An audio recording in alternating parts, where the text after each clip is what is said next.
kunalo mcabango lokhu ufika uphindelela unginike ithuba lokucabanga.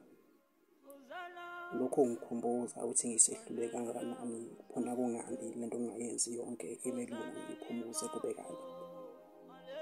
Lokhu ubuyile ungikhumbuza ukuthi amathuluzi omphefumulo la ekhaya ahlala kuphi. Uthi angibalinde belale noma behambe la ekhaya bekhele duze nami mese-ke ngiyasebenza ngomphefumulo wami.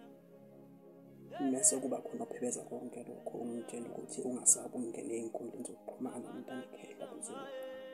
Ngiyazi ukuthi lokho kufakile ingcindezi ngoba uzobona ontanga bakho ngoba ufunda nabo bepostile imisebenzi yabo emihle bebonga umdali. Wena kuningi uyibuza khona ukuthi kungani kodwa umdali noma abadala konke yini kongikhulathele ngoba ngizamile phambi kwabo babonile kodwa akukho kulungile. Imicabango emqondweni wami emibili yabangisana usuphenduka izigcawu kwami umqondo.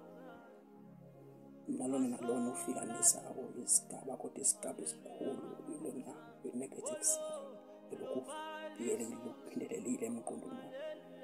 Lokhu ngitshela ukuthi uyazi njena ukuthi ayikho into ozayiphilela khona kungani ungayiphumuza. Lokhu ufika nalo nomunye ungitshela ukuthi ngaphambi kokuthi uthathe leso sinqumo ucabangile laba abakuthandayo abahlezi beseduze nawe ngisho ukhala bakusule inyembezi. Khona kungani uyifalela kulokhu gumbi uma ngabe ngqongqoza ukuthi wena u-right engabe uyabhodla ukhiphe khona phakathi okulimazayo.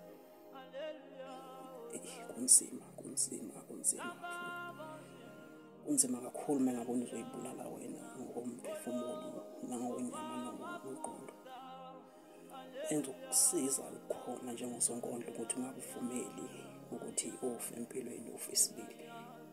Yebo ufile okokuqala unqotshiwe kodwa-ke akusho ukuthi ithuba lesibili awunikiwe lokuphila. Ithuba lesibili lokuphila lokuthi ucabanga ukuthi ingathi usomntwana wawufisani ukukhula empilweni. Lokho nginesiqiniseko sakho ukuthi khona okukunika ithemba lokuthi uvuke uyithathe uyithole ukuthi nala sebeshaya ihlombe bakuphuza amatiye behlise ngawe sebekuphendula ikhekhe komakhelwane. Usengibajabhisa lelo tiye lize libashise lolo limi abaphindisa okubi ngegama lakho. Emqondweni wami kunemicabango emibili ngalesi sikhathi ngilangaze lobumnyama ngingaswazi lamuntu kanye nentokozo omunye umuntu ngoba yangilimaza emphefumulweni wami ngaphakathi. Ngizothi kuwena umntana ekhehla ngene ey'nkundleni zokuxhumana ubajabulele nontanga bakho abaphumelele kuze konke lokho kuzosheshe kuhluphe. Ngoba uma uzoyivalela egumbini lakho ulangaze lobumnyama uyokwenza ukuthi nabakuzondayo bejabule ujabulise abakuthandayo kanti bona basakubhekile. Kuyoba buhlungu ukuthatha isinqumo esophumuza wena esoshiya bona njalo nemibuzo engaphendulekile ukuthi kodwa kungani ngoba athina bezomsiza kulolu siza ababhekene nalo. Kusengalunga imbongi nasendlwathi.